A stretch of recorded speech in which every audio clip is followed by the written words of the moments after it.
Hello everyone, welcome to Man Academy channel. जैसा कि मैंने इस चैप्टर स्टार्ट किया ह्यूमन हेल्थ एंड डिसीज, इसका एक लेक्चर हो चुका है। आज हम लोग सेकेंड लेक्चर पढ़ने जा रहे हैं, जिसमें हम लोग पढ़ेंगे बीमारी मलेरिया। ठीक है, मलेरिया किससे होता है? प्रोटोजोन से। ये मैं सोच रहा कि मच्छर के काटने से होता है, इससे नहीं होता है। ठीक है, फीमेल एनोफिलीज जो होती है ये क्या करती है? एज अ वेक्टर काम करती है कि एक इन्फेक्टेड पर्सन से दूसरे इंसान में भी ये क्या करती है, लेके जाती है। ये छोटा सा टिनी प्रोटोजोन होता है जिसको हम स्पोरोसाइट बोलते हैं। ठीक है, इन्फेक्शियस स्टेज होता है जो लेके जाती है एक इन्फेक्टेड पर्सन से किसी हेल्दी पर्सन में। तो जो बोल सकते हैं मॉस्किटो है, ये एज अ वेक्टर काम करती है। लेकिन होता किसकी वजह से? प्रोटोजोन की वजह से होता है, जिसका नाम है प्लाज्मोडियम। ठीक है, तो हम लोग यही पढ़ने जा रहे हैं। तो चलिए स्टार्ट करते हैं। पिछले दिनों में हमने स्टार्ट किया था कि जो बैक्टीरिया है सैल्मोना टाइफे, इससे क्या हो रहा था? टाइफाइड हो रहा था। ये बैक्टीरिया से हो रहा है। फिर हमने देखा निमोनिया किससे हो रहा है? Streptococcus pneumonia and Haemophilus influenza. फिर हमने देखा कि कॉमन कोल्ड हर कोई सफर किया होगा इससे। ये किससे होता है? राइनो वायरस या फिर कोरोना वायरस से। तो चलिए स्टार्ट करते हैं मलेरिया के बारे में। ठीक है, some of the human disease are caused by protozoan. कुछ ऐसी बीमारियां होती ह्यूमन में जो प्रोटोजोन्स के द्वारा कॉज की जाती है। आप सोचिए प्रोटोजोन किन के मेंबर हैं?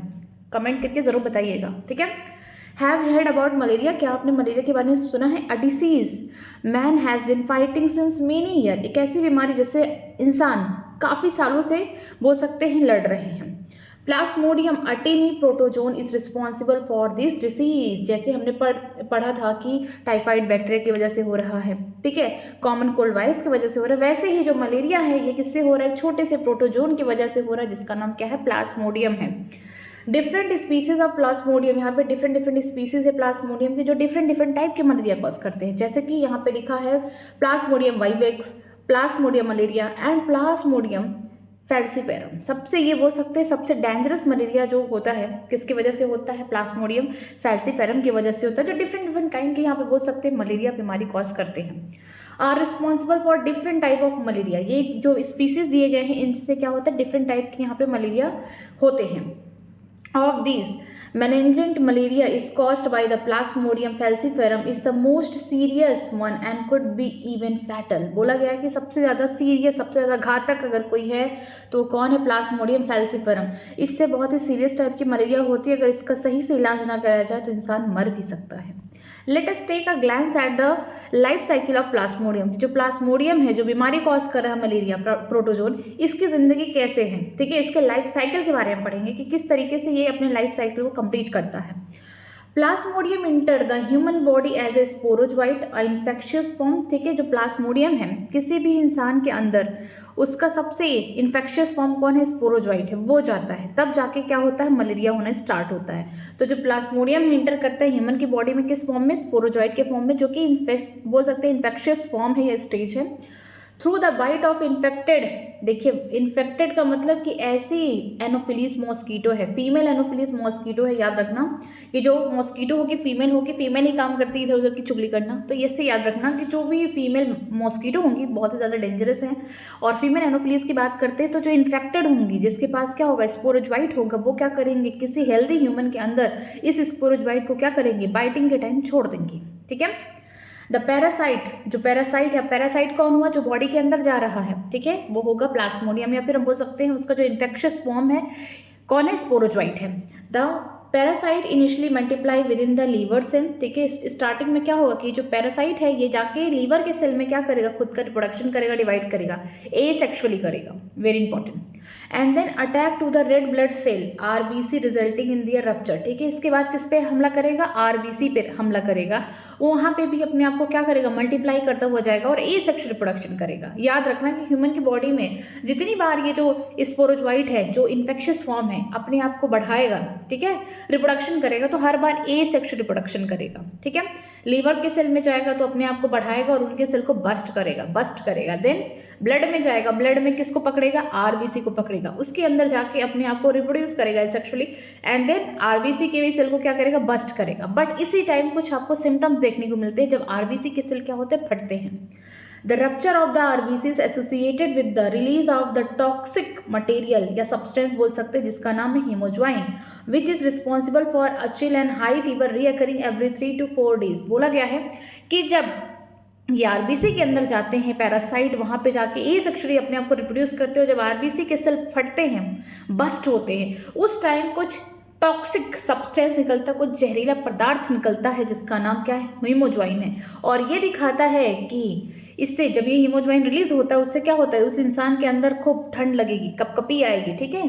इसके साथ हम बोल सकते हैं हाई फीवर आएगा। तो ये क्या है, ये सिम्टम है, हर 3 से 4 दिन में बार बार रिपीट होगा। क्यों? क्योंकि यहाँ पे आरबीसी के सेल के अंदर एसेक्सुअल रिप्रोडक्शन कौन कर रहे हैं, हमारे पैरासाइट, जिसकी वजह से क्या हो रहा है कि आरबीसी के सेल फट रहे हैं और उसमें से टॉक्सिक सब्सटेंस निकल रहा है हीमोज्वाइन, जो कि रिस्पॉन्सिबल होता है एक ठंडा सा फीवर करने के लिए, मीन्स एक कपकपी वाला फीवर करने के लिए, और साथ में हाई फीवर करेगा, ठीक है। तो इससे ये हम देख लेते हैं कि मलेरिया के सिम्टम है, हर 3 से 4 दिन में रिपीट होता रहेगा, ठीक है। When a female Anopheles mosquito bite an infected person, these parasite enter to the mosquito's body and undergo further development। देखो होता क्या है कि जो आरबीसी है ना, उसके अंदर ये जो पैरासाइट है अपने गैमेटोसाइट बनाता है, मीन्स गैमेट प्रोड्यूस करने वाले सेल्स को बनाता है, जो आगे चल के मेल और फीमेल गैमेट्स बनाने वाले हैं। इतना ही स्टेज ह्यूमन के बॉडी में कंप्लीट होता है। इसी से हमको पता चल जाता है कि मलेरिया हो चुका है। क्यों? क्योंकि सिम्टम्स आना स्टार्ट हो गए, हीमोज्वाइन जैसा सब्सटेंस रिलीज हो रहा है हर 3 से 4 दिन में, जिसकी वजह से हाई फीवर हो रहा है, चिल हो रहा है, तो हमें पता चल गया मलेरिया है। हम इसको ट्रीट करना चाहेंगे, लेकिन जो हमारा ये प्लाज्मोडियम है तो अपनी लाइफ साइकिल कंप्लीट करना चाहेगा ना, तो ये क्या करेगा, आरबीसी की ही बॉडी में, ठीक है, आरबीसी के ही सेल में बोल सकते हैं, उसी के अंदर अपना गैमेटोसाइट बनाएगा। मीन्स ऐसे सेल जो क्या करते हैं, गैमेट प्रोड्यूस करते हैं, मेल या फीमेल। नेक्स्ट टाइम जब फिर से कोई फीमेल एनोफिलीज बाइट करेगी तो वो क्या करेगी, इन्फेक्टेड पर्सन को बाइट करे, जिसके अंदर क्या हो रहा है, उसके गैमेटोसाइट बन चुके हैं। तो अब क्या होगा कि जब वो हमारी फीमेल एनोफिलीज आके बाइट की तो उसके अंदर जो मील लिया है, ब्लड लिया है, उसके अंदर भी क्या गए हैं, गैमेटोसाइट गए हैं, ठीक है। फिर क्या होगा, यही गैमेटोसाइट आगे चल के गैमेट्स बनाएंगे, फिर फर्दर फर्टिलाइजेशन होगा और भी फर्दर डेवलपमेंट होगा। कहाँ होगा, मॉस्किटो की बॉडी के अंदर, उसके गट के अंदर होगा, ठीक है। The parasite multiply within them to form a sporozoite that are stored in their salivary gland। ठीक है, जो ये पैरासाइट है, ठीक है, ये क्या करेगा, अपने आप को मल्टीप्लाई करेगा। कहाँ करेगा, gut of the female Anopheles mosquito, ठीक है, वहाँ पे सब फर्दर डेवलपमेंट वगैरह होगा और लास्टली क्या बनना है, स्पोरोजॉइट बनना है, क्योंकि यही क्या है, इन्फेक्शियस एजेंट है। इसी से क्या हो रहा है, ह्यूमन में एंट्री हो रही है इस पैरासाइट की, और फर्दर वहाँ पे क्या बन रहे हैं, गैमेटोसाइट बन रहे हैं, और फिर से कोई भी फीमेल एनोफिलीज जाएगी और उस इन्फेक्टेड गैमेटोसाइट को उठा के अपने बॉडी में लाएगी, तो वहाँ पे क्या कंप्लीट होगा, वहाँ पे फर्टिलाइजेशन कंप्लीट होगा और लास्टली क्या बनेगा, स्पोरोजॉइट बनेगा। तो याद रखिएगा, स्पोरोजॉइट कहाँ बन रहे हैं, फीमेल एनोफिलीज की बॉडी में बन रहे हैं, गट में बन रहे हैं। इसके बाद गट में बनने के बाद फर्दर डेवलपमेंट होने के बाद स्टोर कहाँ होंगे, सैलिवरी ग्लैंड में होंगे, ठीक है, क्योंकि नेक्स्ट टाइम फिर वो किसी ह्यूमन को बाइट करेगी तो फिर उसको रिलीज कर देगी, ठीक है।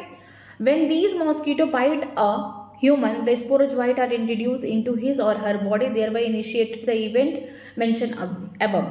बोला गया है कि जब नेक्स्ट टाइम ये फिर से जो इन्फेक्टेड फीमेल है एनोफिलीज, ये फिर से अगर किसी इंसान को बाइट करती है तो क्या रिलीज करेगी, ड्यूरिंग बाइटिंग अपने सैलिवरी ग्लैंड से निकालेगी स्पोरोजॉइट, फिर से ह्यूमन की बॉडी में जाएगा। कहाँ पहुंचेगा, तुरंत पहुंचेगा लीवर के सेल के पास, लीवर के सेल में जाके एसेक्सुअल रिप्रोडक्शन कर करके अपनी जनसंख्या बढ़ाएगा।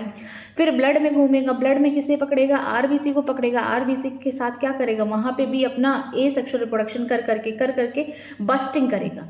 जब आरबीसी बस्ट होता है तो उस टाइम क्या होगा, वहाँ से एक टॉक्सिक सब्सटेंस रिलीज होगा जिसका नाम है हीमोज्वाइन, और यही सिग्निफाई करेगा, इसी से सिम्टम्स आएंगे कि बार बार हर 3 से 4 दिन पे हाई फीवर, चिल्स आ रहा है, तो यही दिखा रहा है कि इस इंसान को क्या है, मलेरिया है, ये सिम्टम्स की वजह से। नेक्स्ट टाइम जब फीमेल एनोफिलीज आके बाइट करेगी उस इन्फेक्टेड पर्सन को जिसके अंदर ये सारी चीज़ें हो रही हैं, ठीक है, तो उसके अंदर गैमेटोसाइट भी बन चुका है, गैमेट प्रोड्यूस करने वाले जो सेल हैं वो भी बन चुके हैं। नेक्स्ट टाइम फीमेल एनोफिलीज ने बाइट किया इन्फेक्टेड पर्सन को, उसने ब्लड मेल के थ्रू क्या ले लिया, गैमेटोसाइट ले लिया, और फर्दर यहाँ पे जो डेवलपमेंट होने वाला है वो होने वाला फीमेल एनोफिलीज के गट में।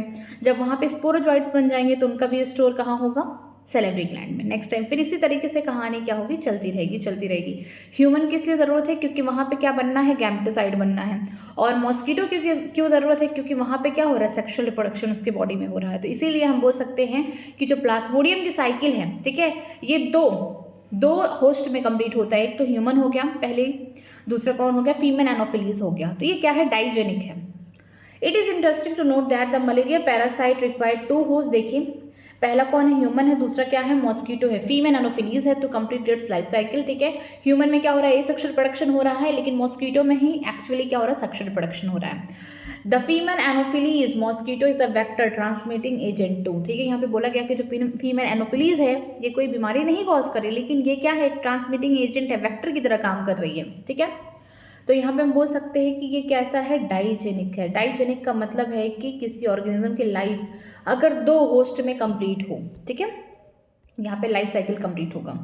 देखिए यहाँ पे डायग्राम के थ्रू समझाया गया है, ये किसी इंसान का हाथ है, ठीक है, ये है फीमेल एनोफिलीज। देखिए फीमेल एनोफिलीज है, ऑलरेडी इन्फेक्टेड है, ये जो फीमेल एनोफिलीज है ना ऑलरेडी इन्फेक्टेड है, मतलब कि इसके सेलेब्री ग्लैंड में भर भर के क्या प्रेजेंट है, स्पोरोजोइट प्रेजेंट है। उसने किसी इंसान को बाइट कर लिया, ठीक है। अब बाइट करने के बाद क्या होगा कि कुछ टाइम बाद, हाफ आवर या 1 आवर बाद क्या होगा कि जो लीवर है, लीवर में ये जो चले जाएंगे स्पोरोजोइट, वहाँ पे क्या करेंगे, स्पोरोजोइट कहाँ जाएंगे, लीवर में, किसके थ्रू, ब्लड के थ्रू जाएंगे, वहाँ पे क्या करेंगे, वहाँ पे धमाल मचाएंगे। Means the parasite reproduce asexually in the liver cell, busting the cell and release into the blood. वहाँ पे जाएंगे, जो लीवर के सेल होंगे वहाँ पे क्या करेंगे, पैरासाइट एसेक्सुअल रिप्रोडक्शन कर करके अपनी जनसंख्या बढ़ाएंगे। इसके बाद जो लीवर के सेल होंगे उनको बस्ट करेंगे, उनको फोड़ देंगे, ठीक है।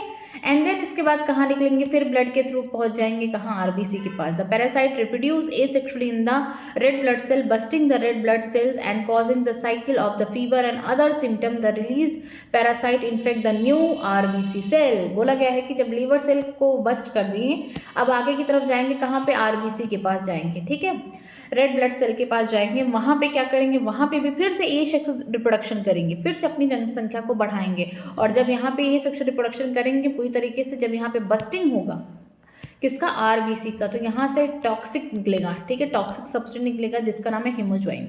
इसी से क्या आता है, हर 3 से 4 दिन में चिल्स आएगा, हाई फीवर आएगा, ये क्या है, सिम्टम्स आएंगे। फिर जब ये रिलीज हो जाएंगे, फिर नेक्स्ट आरबीसी को जाके फिर उनको इन्फेक्ट करेंगे। इस तरीके से करते रहेंगे। सेक्सुअल स्टेज या gametocyte develop in the RBC cell. जो आरबीसी की सेल है उसी के अंदर क्या बनते हैं, गैमेटोसाइट सेल बनते हैं, गैमेट प्रोड्यूस करने वाले सेल बनते हैं। जैसे कि यहाँ पे देखिए फीमेल और मेल, यहाँ पे गैमेट प्रोड्यूस करने वाले सेल बने। अब इतनी कहानी कहाँ चल रही है, ह्यूमन के अंदर, जहाँ पे ये सेक्सुअल रिप्रोडक्शन करके उन्होंने अपनी जनसंख्या बढ़ाई और लास्टली उन्होंने क्या बनाया, वहाँ पे गैमेटोसाइट बनाया, मीन्स अपनी सेक्सुअल स्टेज को तैयार कर रखा। फिर कोई यहाँ पे बाहर से कोई फिर से फीमेल एनोफिलीज आई और उसने क्या किया, फिर से ह्यूमन को क्या किया, बाइट किया। अब तो ह्यूमन इन्फेक्टेड है इस केस में, देखिए जहाँ पे सारी कहानी हो रही है। अब यहाँ पे देखिए इंसान को मलेरिया हुआ है, इसका मतलब वो है इन्फेक्टेड। किससे इन्फेक्टेड है, प्लाज्मोडियम या फिर बोल सकते हैं कि स्पोरोजोइट से। अब यहाँ पे जब फीमेल एनोफिलीज आएगी, इन्फेक्टेड पर्सन को क्या करेगी, बाइट करेगी, तो इसको तो खून लेना है, किसको, मॉस्किटो को। तो खून के टाइम जो ब्लड है, ब्लड को मील के टाइम, ठीक है, ब्लड उसका मील है, उसमें ही क्या चला जाएगा, female mosquito take up gametocyte with blood में, ठीक है। जब वो अपने खून को लेगी, ठीक है, उसी के अंदर क्या चला जाएगा, गैमेटोसाइट चला जाएगा, मीन्स गैमेट प्रोड्यूस करने वाले सेल चले जाएंगे, ठीक है। देखिए fertilisation and development take place in the mosquito gut. और इसके बाद क्या होगा, जब गैमेट प्रोड्यूस करने वाले सेल फीमेल एनोफिलीज की बॉडी में चले गए, तो अब यहाँ पे क्या होगा, फर्टिलाइजेशन होगा, फर्दर डेवलपमेंट होगा, कहाँ पे, मॉस्किटो के गट में होगा, ठीक है। इंपॉर्टेंट है, कहीं कहीं स्टोमच लिखा है बट उससे कट करके यहाँ पे गट लिखिए, गट, ओके। एंड देन अब क्या होगा, जब यहाँ पे सब हो गया फर्दर डेवलपमेंट, तो अब क्या बनेगा, स्पोरोजोइड बना है, कहाँ, गट में।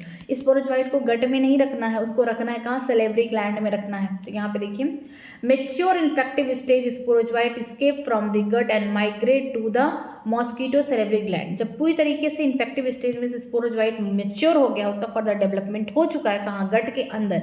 फर्टिलाइजेशन के बाद ये बना है, ठीक है, गट के अंदर इसका पूरा डेवलपमेंट हो गया, तो अब ये कहाँ जाएगा, अब जाएगा सेरेब्री ग्लैंड के पास और वहाँ पे स्टोर हो जाएगा। देखिए ये क्या है, स्पोरोजोइट, और ये हमारे मॉस्किटो का क्या है, सेरेब्री ग्लैंड है, ठीक है। नेक्स्ट टाइम फिर किसी इंसान को ये इन्फेक्टेड, अब कौन है, ये हमारी फीमेल एनोफिलीज कैसी हो गई, इन्फेक्टेड हो गई। तो हमारी जो फीमेल एनोफिलीज है इन्फेक्टेड वाली, अब ये किसी ह्यूमन को फिर से दोबारा से बाइट करेगी, तो क्या होगा, when the mosquito bite another human, sporozoite are injected with the bite.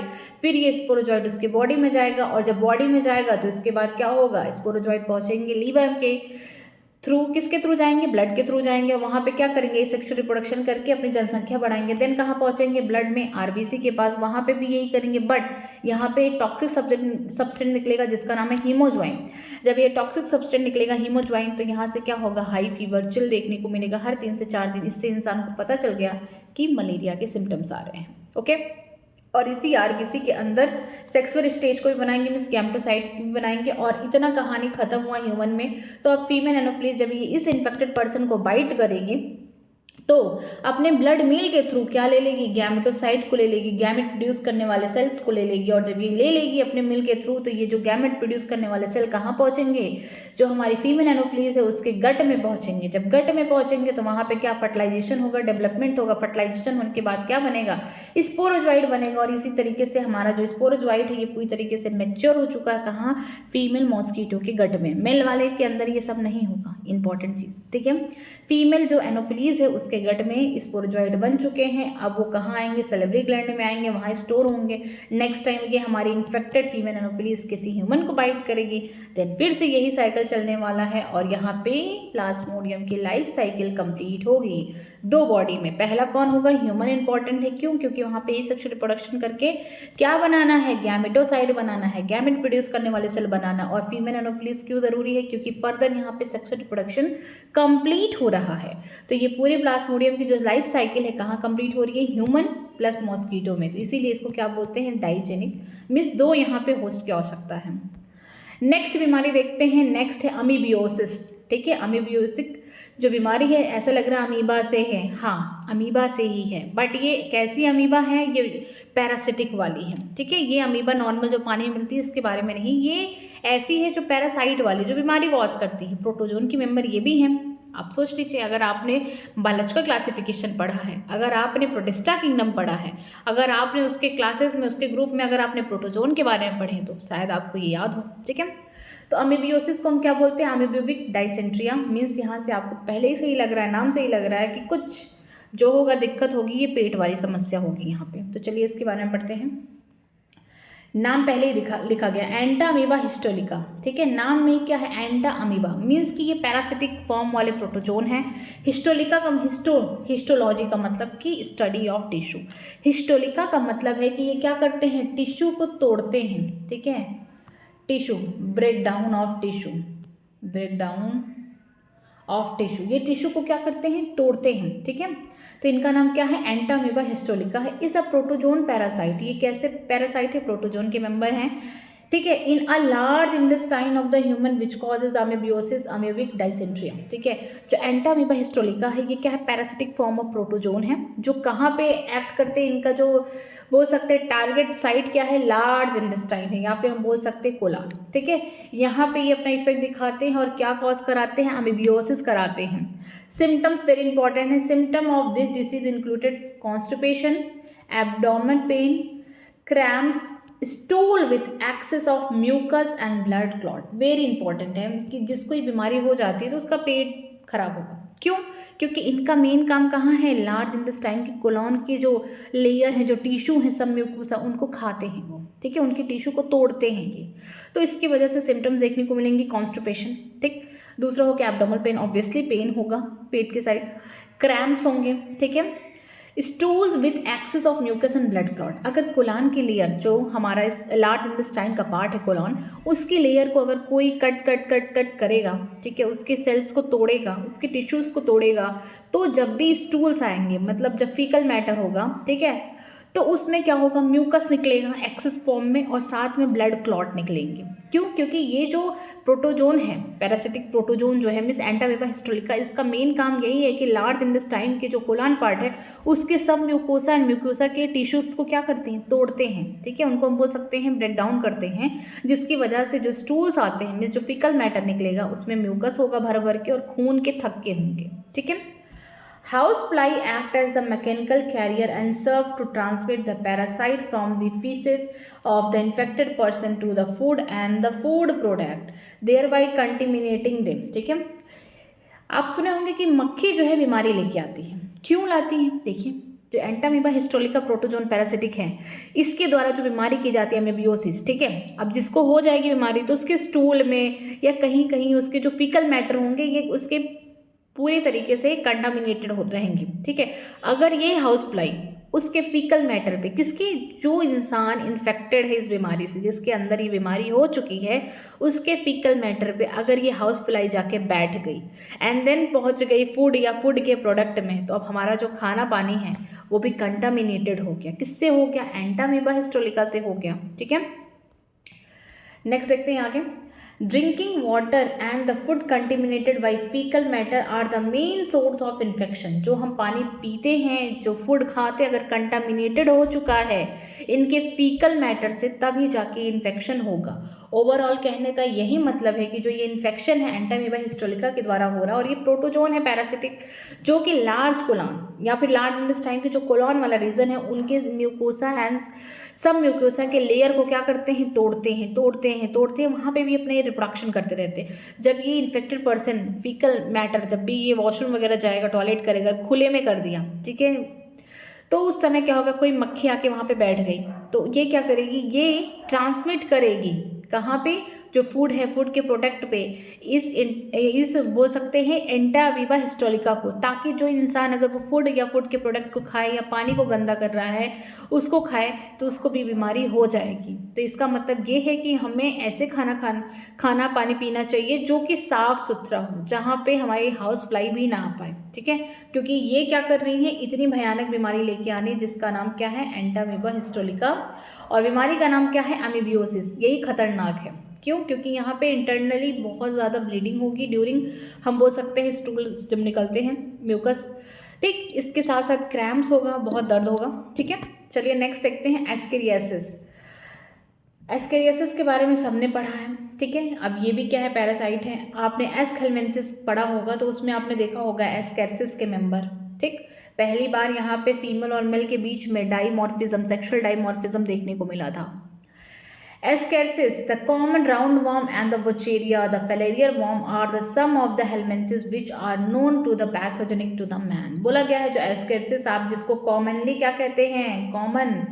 Commonly आप उसका नाम क्या है? Round warm. जब उसको आप कट करेंगे तो गोले गोले राउंड वॉर्म में कट होंगे, तो आप उसको कॉमनली क्या कहते हैं? राउंड वॉर्म कहते हैं। जो वुचेरिया है इसको आप क्या बोलते हैं? फैलेरियर वॉर्म बोलते हैं। ये दोनों टाइप के जो हेलमेंथिस हैं ये क्या करते हैं? ह्यूमन में बीमारी कॉज करते हैं, पैथोजेनिक हैं, बीमारी कॉज करने वाले एजेंट हैं ये।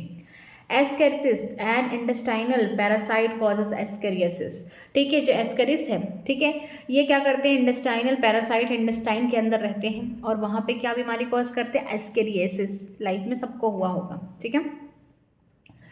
Symptom of these diseases included internal bleeding, muscular pain, fever, anaemia, blockage of intestinal passage, ठीक है। यहाँ पे क्या होता है कि ये स्मॉल इंटेस्टाइन पे क्या कर रहे हैं? अटैक मार रहे हैं, तो उसकी वजह से क्या होगा? ये पूरा खूब भर भर के रिप्रोडक्शन करते हैं। और एस्केरिसिस की साइज़ क्या होती है? लंबी लंबी होते हैं, पतले पतले लंबे लंबे होते हैं, ठीक है, थ्रेड लाइक होते हैं, इसलिए इनको क्या बोलते हैं? निमेटोड बोलते हैं, ठीक है। इंटरनल ब्लीडिंग होगा, मस्कुलर पेन होगा, फीवर होगा, खून की कमी हो जाएगी, एनीमिया हो जाएगा, ब्लॉकेज ऑफ इंटेस्टाइनल पासेज, ठीक है। इतना ज़्यादा अगर ये अपने आप को रिप्रोड्यूस कर लिया तो यहाँ पे क्या होगा? जो इंटेस्टाइन का जो पासेज है, मतलब जो वहाँ पे हम बोल सकते हैं इंटेस्टाइन की जो पूरी एरिया है, इनसे भर जाएंगे। The eggs of the parasite are excreted along with feces of the infected person which contaminated the soil, water, plant, etc. ठीक है। होता क्या है कि ये जब भी इन्फेक्टेड करती हैं इंटेस्टाइन के अंदर, वहाँ पे खूब अंडे देती रहती है, ठीक है, छोटे छोटे अंडे रहते हैं। और जब ये इंसान कहीं खुली जगह पे शौच कर रहा है, मीन्स टॉयलेट कर रहा है, तो इसके फीकल मैटर में हर बार क्या होंगे? छोटे छोटे अंडे होंगे। और ये छोटे छोटे अंडे क्या करेंगे? कंटामिनेट कर देंगे सॉइल को गंदा कर देंगे, या फिर वाटर को गंदा कर देंगे। पानी है, पानी में चला गया गंदगी, प्लांट्स को गंदा कर देंगे। A healthy person acquired this infection through contaminated water, vegetable, fruit etcetera. क्योंकि जहाँ जहाँ ये एग्स रहेंगे इसमें से क्या निकलेंगे? इनके बच्चे निकलेंगे, ठीक है, एस्केरिसिस के। और इनके जब बच्चे निकलेंगे आगे चल के क्या करेंगे? किसी भी हेल्दी इंसान ने अगर इसे खा लिया तो उसके बॉडी में पहुंच जाएंगे और वहाँ से भी क्या करेंगे? बीमारी कॉज करेंगे। तो इसका मतलब ये है कि जो भी हम खाना पानी खाते हैं तो साफ़ सुथरा रहना चाहिए, क्योंकि कई सारी बीमारियाँ हमारे कंटामिनेटेड वाटर और फूड से ही हमारे तक पहुँच रही है। एस्केरिस के बारे में सबने देखा होगा क्योंकि निमेटोइड है, थ्रेड लाइक स्ट्रक्चर है, ठीक है। और इसमें क्या होगा, ये इंटेस्टाइन को ही हमारे क्या करती है, ब्लॉक करती है। क्यों? क्योंकि वहाँ पे हाईली सेक्शुअल रिप्रोडक्शन कर लेगी, जिसकी वजह से हमारा इंटेस्टाइन में पूरा भर भर के पड़ जाते हैं ये, ठीक। इंटरनल ब्लीडिंग होगा, मस्कुलर पेन होगा, फीवर होगा, एनीमिया होगा। और जो हर बार जब इंसान जिसको ये प्रॉब्लम है वो जितनी बार वॉशरूम जाएगा, जितनी बार टॉयलेट करेगा, उसके हर फीकल मैटर में क्या होंगे, इनके छोटे छोटे हज़ारों अंडे होंगे। और ये अंडे अगर डायरेक्ट वाटर में या फूड के प्रोडक्ट में प्लांट के पास पहुंच गए, मान लीजिए वेजिटेबल्स लगे वहाँ पहुंच गए, या फिर बोल सकते हैं सॉइल में है, तो कंटामिनेटेड हो गया। और यही गंदा चीज़ अगर हमारे पास आया तो हम लोग को भी फैल सकता है, ठीक। नेक्स्ट देखते हैं वचूरिया। यहाँ पे Wuchereria bancrofti and malayi, the filarial worm causes slowly developing chronic inflammation of the organ in which they live for many years, usually the lymphatic vessel of the lower limb, and the disease is called elephantiasis and the filariasis। बोला गया है, आपने ये सुना होगा हाथी पाँव, ऐसे नॉर्मली देखा होगा किसी इंसान का जो पैर है कुछ हाथी जैसा हो गया। मिस ये देखिए, ये जो इसकी पूरी एरिया है, ये देखिए यहाँ पे इसका जेनाइटल ऑर्गन इवन, ठीक है, ये पूरा कैसा हो गया, इन्फेक्टेड हो गया। आपने नॉर्मल ऐसी बीमारी सुनी होगी हाथी पाँव। क्यों होता है? क्योंकि जो वचेरिया नाम की यहाँ पे हेलमेंथिस है, ठीक है, इसके दो यहाँ पे स्पीसीज है। एक का नाम क्या है, वचेरिया बेनाक्रॉफ्टी, दूसरा है वचेरिया मलाई। ये कैसी है, फैलेरियल वर्म है, ठीक। इसका इन्फेक्शन अगर किसी इंसान को होगी तो धीरे धीरे धीरे धीरे बहुत सालों तक इन्फ्लामेशन होगा, सूजन होगा, स्वेलिंग होगी, रेडनेस होगा कई सालों तक। और इनका मेन बोल सकते हैं टारगेट चीज़ कौन है, हमारा लिम्फेटिक वेसल, लिम्फेटिक सिस्टम पे ये क्या करते हैं, अटैक करते हैं। लिम्फेटिक सिस्टम को क्या करते हैं, अटैक करते हैं। लेकिन याद रखिए लिम्फेटिक सिस्टम तो पूरे बॉडी में फैला हुआ है, बट ये जो लोअर लिम्फ है, ठीक है, कमर के नीचे वाले जो लिम्फ है, पैर, दोनों पैरों में, तो हम बोल सकते हैं वहाँ पे ये क्या करते हैं, लिम्फेटिक सिस्टम को अटैक करते हैं, जिसमें क्या करेंगे, स्वेलिंग कर देंगे बहुत ज़्यादा, ठीक है। और इस बीमारी का नाम क्या है, फिलारियासिस है या एलेफेंटियासिस, ठीक है। जो पैर होगा इंसान का वो कैसा हो जाएगा, हाथी पाँव हो जाएगा। क्यों? क्योंकि जो इन्फ्लामेशन हो रहा है सिर्फ लोअर बॉडी पार्ट में हो रहा है। इनका मेन टारगेट है कि लिम्फेटिक सिस्टम पे अटैक करना है, लिम्फेटिक वेसल पे अटैक करना, बट वो लोअर पार्ट होगा बॉडी का। The genital organ also affected resulting in gross deformities. जो जेनाइटल ऑर्गन है वो भी अफेक्ट हो जाता है और उसकी बोल सकते जो उसका फंक्शन है वो भी सही से काम नहीं करता है। The pathogen are transmitted to healthy person through a bite of female mosquito vector, जिसका नाम आपको याद रखना पड़ेगा, फीमेल क्यूलेक्स, ठीक है। ये क्यों होता है? ये सिर्फ और सिर्फ जो फीमेल यहाँ पे मॉस्किटो है जिसका नाम है क्यूलेक्स, उसने किसी को बाइट किया, इन्फेक्टेड पर्सन को बाइट करके हेल्दी पर्सन को कर दी, तो वहाँ पे इसने भेज दिया किसको, यहाँ पे बेनाक्रॉफ्टी और यहाँ पे मलाई, वचेरिया बेनाक्रॉफ्टी और मलाई को भेज दिया। और धीरे धीरे क्या होगा, कई सालों बाद यहाँ पे क्या होगा, इन्फ्लामेशन होगा लोअर पार्ट में। साथ में इन्फ्लामेशन के बाद क्या होगा, जो लोअर पार्ट के जेनाइटल ऑर्गन है वो भी क्या होंगे, सही से वर्क करना कम कर देंगे और पूरा पैर हाथी जैसा हो जाएगा, एक हाथी का पाँव मिस भारी भरकम हो जाएगा। और इसको हम क्या बोलते हैं, एलिफेंटियासिस बोलते हैं या फिर फिलारियासिस बोलते हैं, ठीक है। और ये किसकी वजह से सिर्फ जा रहा है, सिर्फ वेक्टर की मदद से जा रहा है जिसका नाम है फीमेल एनोफिलीज, ठीक है। नेक्स्ट देखते हैं, many fungi belonging to the genera microsporum Tryptophan epidermophyton are the responsible for the ringworm, which is one of the most common infectious disease in the human या मैन। सबको कभी ना कभी दांत, खुजली, इस तरीके का कुछ ना कुछ कभी लाइफ में हुआ होगा। लेकिन ये किसकी वजह से हो रहा है, ये हो रहा है फंगस की वजह से हो रहा है, मिस रिंगवॉर्म इसे कहते हैं। और यहाँ पे जो फंगस है इसकी 3 जनरा दी गई हैं जो ये बीमारी कॉज करता है, रिंगवॉर्म, ठीक। यहाँ पे पहला क्या है, माइक्रोस्पोरम, ठीक है, आप इसको शॉर्ट ट्रिक बना लीजिए, मेट फॉर एम फॉर माइक्रोस्पोरम हो गया, ई फॉर इपिडर्मोफाइटॉन हो गया, ठीक है, और टी फॉर हो गया ट्राइकोफाइटॉन हो गया, ठीक है। यहाँ पे 3 यहाँ पे जनरा दिए गए हैं, कौन, माइक्रोस्पोरम हो गया, इपिडर्मोफाइटॉन हो गया, ट्राइकोफाइटॉन हो गया। ये तीनों जनरा मिल के क्या रिस्पॉन्सिबल, किस बीमारी के रिस्पॉन्सिबल है, रिंगवॉर्म, दाद, ठीक है। और ये सबसे इन्फेक्शियस है। अब देखिए क्या होता है, Appearance of dry, scaly lesion on a various part of the body such as skin, nail and scalp are the main symptom of this disease. इस बीमारी में क्या होगा कि जहाँ जहाँ ये रिंगवर्म हुआ है वहाँ वहाँ की स्किन कैसी हो जाएगी, ड्राई हो जाएगी, ठीक है, उस पर रैशेस टाइप के पड़ जाएंगे। और हम ये भी बोल सकते हैं स्किन, नेल, यहाँ इवन तक हमारे जो स्काल्प है यहाँ तक भी होते हैं। हम कहते हैं ना हमें डैंड्रफ है, डैंड्रफ है क्यों? क्योंकि यहाँ पे रिंगवर्म है, रिंगवर्म ने ग्रो कर रखा है, तो इसलिए हमारे जो स्किन की जो पहली लेयर होगी वो हटेगी।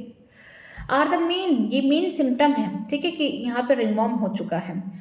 These lesion are accompanied by intense itching, जहाँ जहाँ पे ये हुए हैं वहाँ वहाँ पे बहुत ज़्यादा खुजली मचेगी। Heat and moisture help these fungus to grow, which make them thrive in the skin folds such as those in the groin or between the toe। बोला गया है कि हीट और मॉइस्चर मीन्स गर्मी होना चाहिए और यहाँ पे थोड़ा सा नमी होना चाहिए फंगस को ग्रो करने के लिए। उसका फेवरेबल कंडीशन यही होता है कि हीट एंड मॉइस्चर अगर मिल जाए इनको तो वहाँ पे बहुत रफ्तार में ग्रो करेंगे। तो इसमें क्या देखने को मिलेगा कि जो स्किन के फोल्ड्स हैं, जैसे कि जो हमारे दोनों थाइक्स के बीच में जो ग्रोन एरिया है वहाँ पे भी क्या होता है, हमेशा नमी रहती है और गर्मी, ठीक है, तो वहाँ पे भी ग्रो कर सकते हैं। साथ में जो हमारे पैर हैं, पैर के जो टॉय है, मतलब जो हमारे पैरों की उंगलियां हैं उनके बीच में भी जो स्पेस है, जगह है, वहाँ पे भी ये क्या कर सकते हैं, ग्रो कर सकते हैं। Ringworm are generally acquired from the soil और बाय यूजिंग टॉवल, क्लॉथ्स और even the comb of infected individual, ठीक है। जो रिंगवर्म है किसी इन्फेक्टेड पर्सन से किसी हेल्दी पर्सन में कैसे जाएंगे, एक तो सॉइल से भी आ सकते हैं रिंगवर्म, ठीक है, पहला। दूसरा, अगर हम किसी इन्फेक्टेड पर्सन का टॉवल यूज़ कर रहे हैं, उसके क्लॉथ यूज़ कर रहे हैं या फिर उसका कॉम यूज़ कर रहे हैं, मान लीजिए उसके स्काल्प पे है तो हमने उसका कॉम यूज़ किया तो हमें हो गया। अगर उसके मान लीजिए आर्मपिट एरिया में है या फिर बॉडी में किसी और पार्ट पे है, अगर उसने कपड़े पहन रखे उससे हो गया, टॉवल यूज़ करने से हो गया।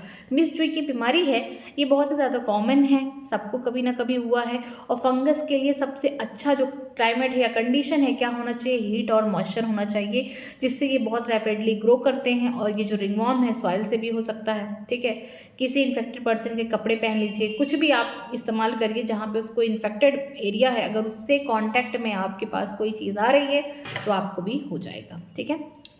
आगे देखते, देखिए यहाँ पे स्ट्रक्चर दिया गया है, ये देखिए ये जो एरिया है यहाँ पे देखिए क्या हुआ है, रिंगवर्म हुआ है कि स्किन कैसी हो गई है, ड्राई हो चुकी है, इंटेंस यहाँ पे क्या होगा, इचिंग होगा, ठीक है। आगे देखते हैं, maintenance of the public personal and public hygienic is very important for the prevention and control of main infection disease, ठीक है। अगर आप चाहते हैं कि आप पर्सनली या फिर पब्लिकली हाइजीनिक रहें तो ये बहुत ज़्यादा इंपॉर्टेंट है। क्यों? क्योंकि अगर आप चाहते हैं कि आप हर बीमारी से बचे रहे, जो इन्फेक्शस बीमारी है, तो आपको थोड़ा सा प्रिवेंशन करना पड़ेगा, थोड़ा सा बचाव रखना पड़ेगा, थोड़ा कंट्रोल करना पड़ेगा। तो कौन कौन सी ऐसी चीज़ें हैं जो हमें बीमारियों से दूर रखती हैं? एक तो आप अपना पब्लिक प्लेस जहाँ रहते हैं वहाँ पर साफ़ सफाई रखिए और अपने पर्सनल हाइजीनिक का बिल्कुल ध्यान रखिए।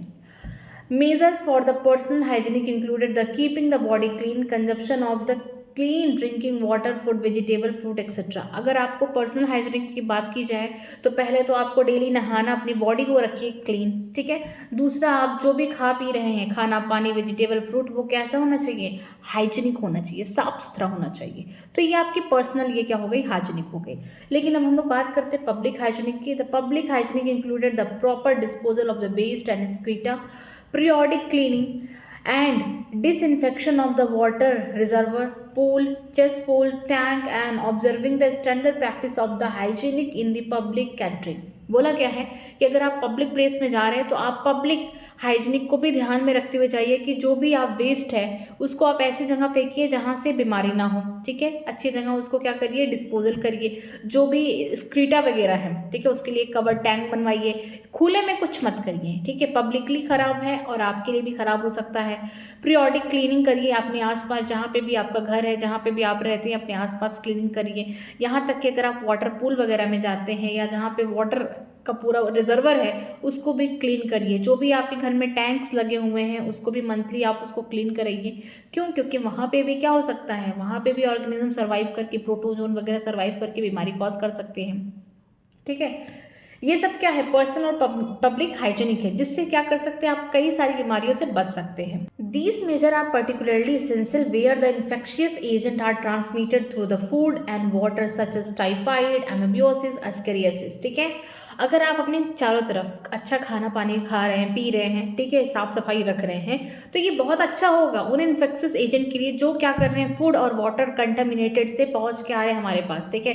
खाना अगर हम खराब खा रहे हैं या अच्छा पानी नहीं पी रहे साफ़ सुथरा, तो उससे हमें टाइफाइड होने के चांसेस हैं, अमीबियोसिस, डायसेंट्रिया होने के चांसेस है, एस्केरियासिस होने के चांसेस है, क्योंकि ये तीनों बीमारी क्या होती है, कंटामिनेटेड फूड और वाटर से ही इंसानों तक पहुंचती हैं। In case of airborne diseases such as pneumonia and common cold, in addition, the above measure close contact with the infected person or their belongings should be avoided। अगर बात करते हैं जैसे बीमारी हो गया, निमोनिया हो गया, कॉमन कोल्ड हो गया। निमोनिया में क्या होता है, लोअर रेस्पिरेटरी पार्ट इन्फेक्टेड होता है, लंग्स के एल्विलाई में पानी भर जाता है। लेकिन अगर हम बात करते हैं कॉमन कोल्ड में, तो ये अपर रेस्पिरेटरी पासेज मिस नोज हो गया और यहाँ पे बोल सकते हैं थ्रोट तक ही इन्फेक्शन होता है। तो इन बीमारियों से बचने के लिए हमें क्या करना पड़ेगा, इन्फेक्टेड पर्सन से दूर रहना पड़ेगा, उनकी चीज़ों से दूर रहना पड़ेगा, हमें अवॉइड करना पड़ेगा। हम मास्क का इस्तेमाल कर सकते हैं या फिर जो भी इंसान उसने इस्तेमाल किया है हम उससे दूर ही रहें, ठीक है। तो इससे हम बच सकते हैं। For disease such as malaria and filariasis are transmitted through the insect vector, the most important measure is to control or eliminate the vector and their breeding places, ठीक है। जैसे मलेरिया हो गया, फिलारियासिस हो गया, मलेरिया किसकी वजह से हो रहा है, कौन लेके आ रहा है, वेक्टर लेके आ रही है, कौन लेके आ रही है, फीमेल एनोफिलीज लेके आ रही है। फिलारियासिस या एलिफेंटियासिस कौन लेके आ रहा है, फीमेल क्यूलेक्स लेके आ रही है। तो ये जो दोनों बीमारी है ये इंसेक्ट वेक्टर के थ्रू हमारे तक पहुंच के आ रहा है। तो हमें क्या करना पड़ेगा कि अपने चारों तरफ इस तरीके से साफ सफाई रखना है कि जहाँ पे मॉस्किटो ब्रीडिंग ही ना कर पाए। मीन्स ये तो ज़्यादा करके ब्रीडिंग कहाँ करती है, पानी के अंदर। तो हमें अपने आसपास की जगह को इस तरीके से साफ रखना है कि वहाँ पे इंसेक्ट वगैरह ना रहे और अपने बच्चे ना पैदा कर पाएँ। दिस इज़ अचीव बाई, अगर हमको ऐसा करना है, हम चाहते हैं इंसेक्ट वेक्टर को एलिमिनेट करना, हटाना, बिल्कुल नहीं चाहते कि हमारे चारों तरफ मच्छर वगैरह घूमे, तो हमें क्या करना पड़ेगा, this is achieve by avoiding stagnation of water in and around the residential area, regular cleaning of the household cooler, use of mosquito net, introducing the fish like gambusa in the pond that feed on the mosquito larva, spraying of the insecticidal in the ditches, drainage area and swamp etcetera. बोला गया है कि अगर आप चाहते हैं कि जो इंसेक्ट वेक्टर हैं इनसे कोई आपको बीमारी ना हो, खतरा ना हो, तो जो भी आपके आसपास, घर के आसपास रुके हुए अगर पानी है, ठहरे हुआ पानी है, तो उसको क्लीन करिए, ठीक है। रेगुलर आपको क्या करना है, आपके घर पे जो कूलर है उसका वाटर भी चेंज करना है, ठीक। जो भी आप घर में सोते हैं आप मॉस्किटो नेट लगा के सोइए, ठीक है, ओडोमॉस लगा के सोइए, मीन्स मच्छर से बचने की कोशिश करिए। इसके अलावा आप अगर पॉन्ड है आपके घर के पास तो आप उसमें गंबूसा नाम का ये क्या है, मछली है, ये क्या करता है, ये मछली बहुत ही अच्छा है गंबूसा। ये क्या करता है, जो लार्वा होंगे किसके, हमारे मॉस्किटो के जो लार्वा होंगे, क्योंकि ये ब्रीडिंग करने के लिए पानी में जाएंगे, जब गंबूसा मछली क्या करेगी, जो मॉस्किटो के लार्वा है उसको खा जाएगी, तो इससे क्या होगा, उनका प्रोडक्शन हो नहीं पाएगा। यहाँ तक कि यहाँ पे इंसेक्टिसाइडल स्प्रे मारना चाहिए जो खुले हुए गटर है, ठीक है, जो खुला हुआ एरिया है वहाँ पे, ताकि ये जो इंसेक्ट है ये ब्रीडिंग ना कर पाए, बच्चे ना पैदा कर पाए, ठीक है।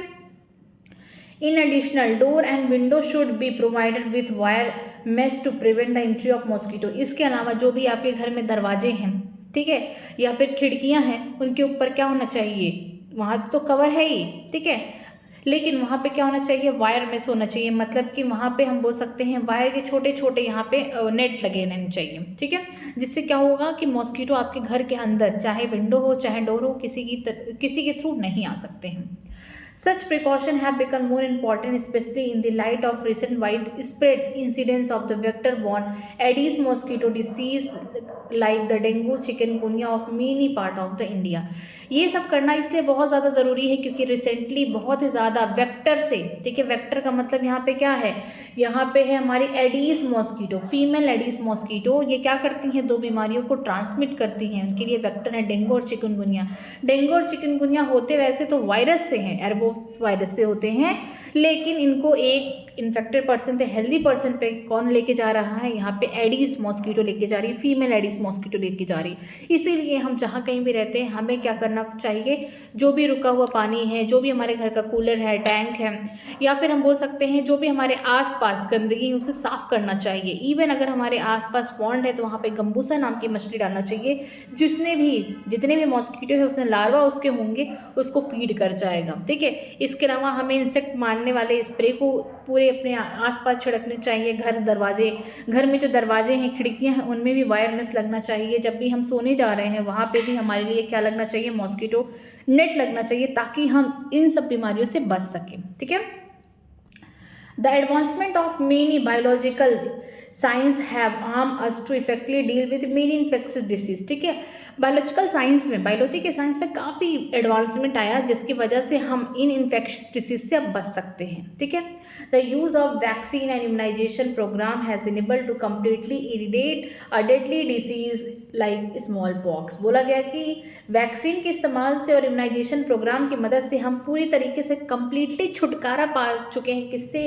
जो डेडली डिसीज़ थी, एक समय इस बीमारी से लोग मरते थे, वो कौन है? Small pox. ठीक है। जो स्मॉल पॉक्स है, पहले के टाइम पे इसकी कोई दवा नहीं बनी थी, कोई वैक्सीन नहीं था, तो लोग इस बीमारी की वजह से मर जाते थे। लेकिन अब हम इतने ज़्यादा एडवांस हो चुके हैं, हम वैक्सीन की मदद से, इम्यूनाइजेशन प्रोग्राम की मदद से हमने जो सबसे खतरनाक या बोल सकते हैं सबसे डेडली बीमारी एक समय होती थी, उससे अब छुटकारा पा चुके हैं, स्मॉल पॉक्स। ठीक है। अभी चिकन पॉक्स पे काम चल रहा है। A large number of other infectious diseases like polio, diphtheria, pneumonia and tetanus have been controlled to large extent by use of vaccine. Very important बात देखिए कि large number of infectious disease हैं, जैसे कि पोलियो हो गया है, ठीक है, 2 वो जिंदगी के, डिप्थेरिया हो गया है, निमोनिया हो गया और टेटनस हो गया। ये चारों इस बीमारियों को भी कंट्रोल किया गया है लार्ज एक्सटेंट तक, बोल सकते हैं लार्ज स्केल तक। किसके थ्रू? वैक्सीन के थ्रू। वैक्सीन दिया गया है इंजेक्शन के फॉर्म में। पोलियो की हर कोई ड्रॉप अपने लाइफ में पिया ही होगा। तो इन सब बीमारियों को भी कहीं ना कहीं कंट्रोल करके रखा गया। अभी ये पूरी तरीके से ख़त्म नहीं हुआ, बट हाँ ओवरऑल ये कंट्रोल किया गया है इनको। बायोटेक्नोलॉजी, जिसके बारे में आप क्लास 12th में ही पढ़ेंगे, चैप्टर 10 में। ठीक है। is at a verge of making available newer and the safer vaccine। ठीक है। बायोटेक्नोलॉजी की मदद से ही क्या करते हैं हम, लार्ज स्केल पे दवाइयाँ बनाते हैं जो कि सेफ होता है ह्यूमन के वेलफेयर के लिए।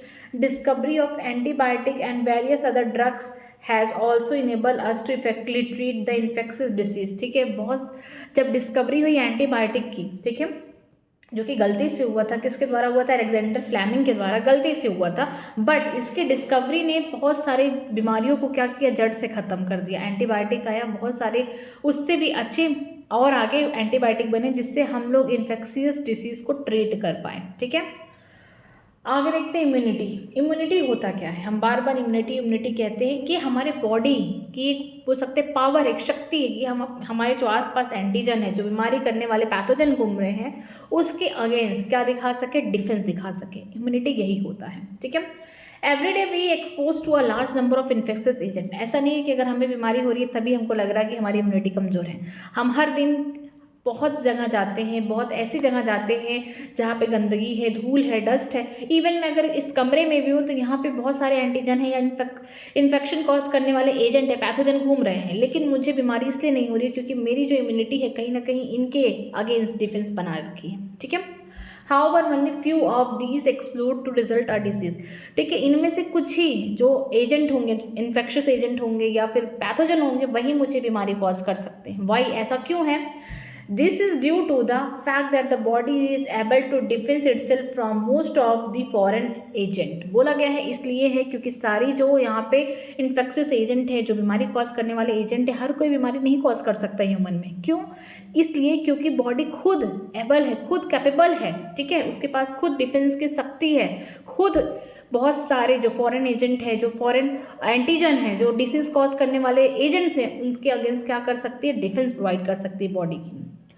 This overall ability of host to fight the disease causing organism confirmed by the immune system is called immunity। ठीक है। इसीलिए ओवरऑल जो होस्ट की बॉडी के अंदर जो फाइट कर रहा है, जो डिफेंस प्रोवाइड कर रहा है, किससे कर रहा है? जो डिसीज कॉजिंग ऑर्गेनिज्म है हमारी बॉडी में कोई है जो डिफेंस प्रोवाइड कर रहा है, उसे रोक रहा है कि बीमारी कॉज ना हो।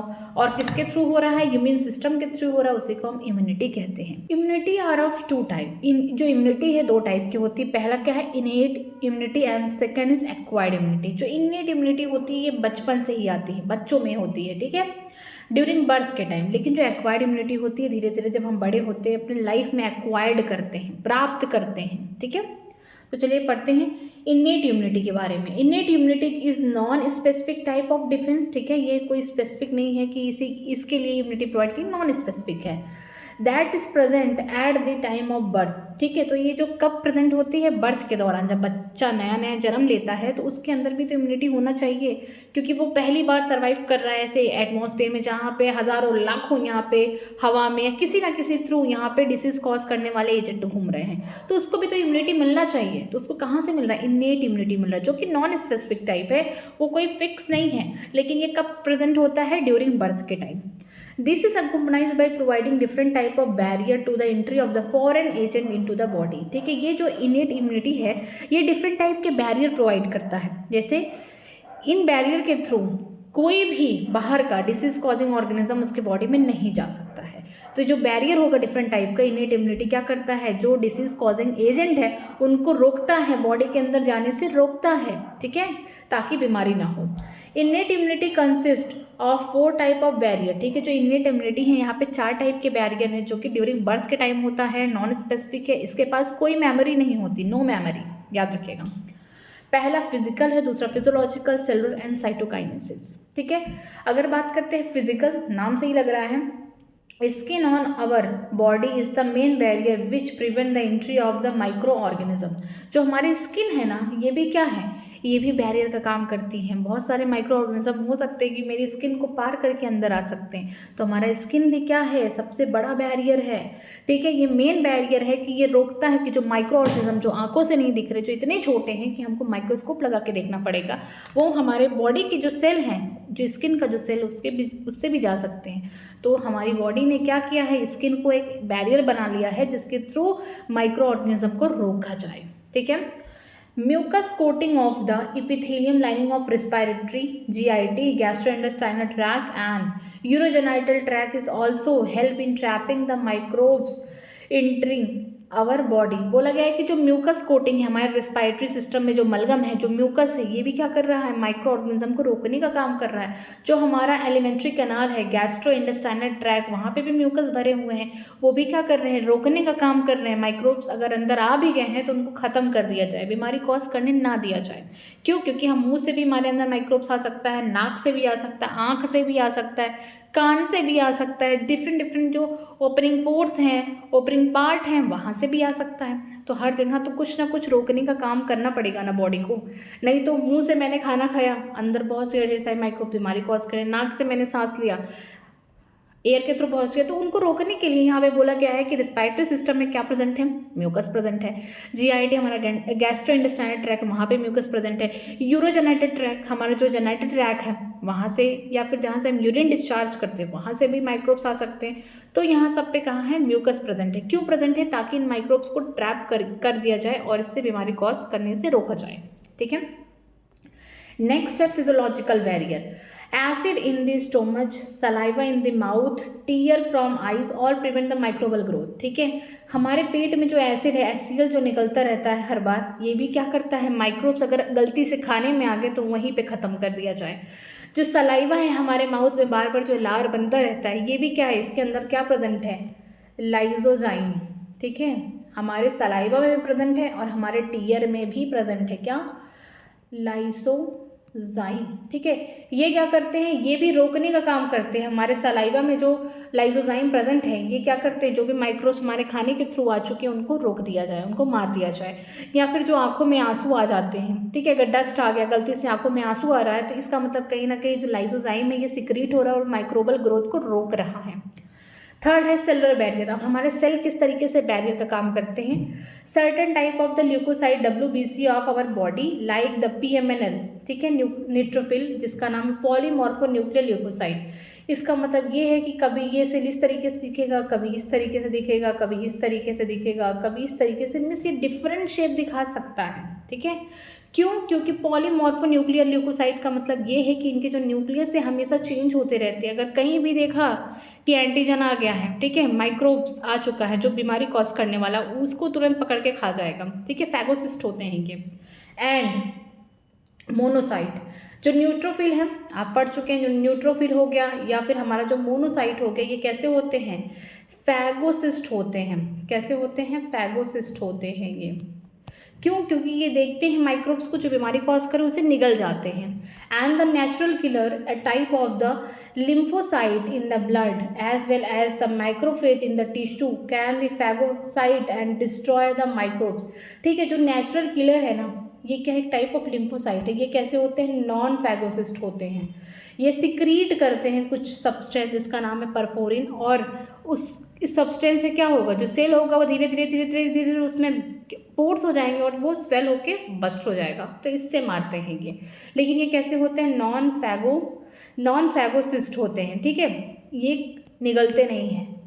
तो हम बोल सकते हैं जो नेचुरल किलर है ये टाइप ऑफ लिम्फोसाइट है, जो कहाँ प्रेजेंट होते हैं? नेचुरल किलर ब्लड में प्रेजेंट होते हैं। ये माइक्रोब्स को, जो डिसीज कॉज करने वाले माइक्रोब्स हैं, उन्हें खाते नहीं है, बल्कि वहाँ पे सिक्रीशन अपना सिक्रीट करते हैं। मीन्स यहाँ पे परफोरिन नाम का सिक्रेशन सिक्रीट करते हैं उनके ऊपर, और उनके जो बॉडी है या फिर उनके ऊपर जो सेल्स हैं उनको क्या करते हैं? छोटे छोटे पोर्स कर देते हैं इनके सिक्रेशन से, और अल्टीमेटली वो बस्ट होकर डेथ हो जाती है।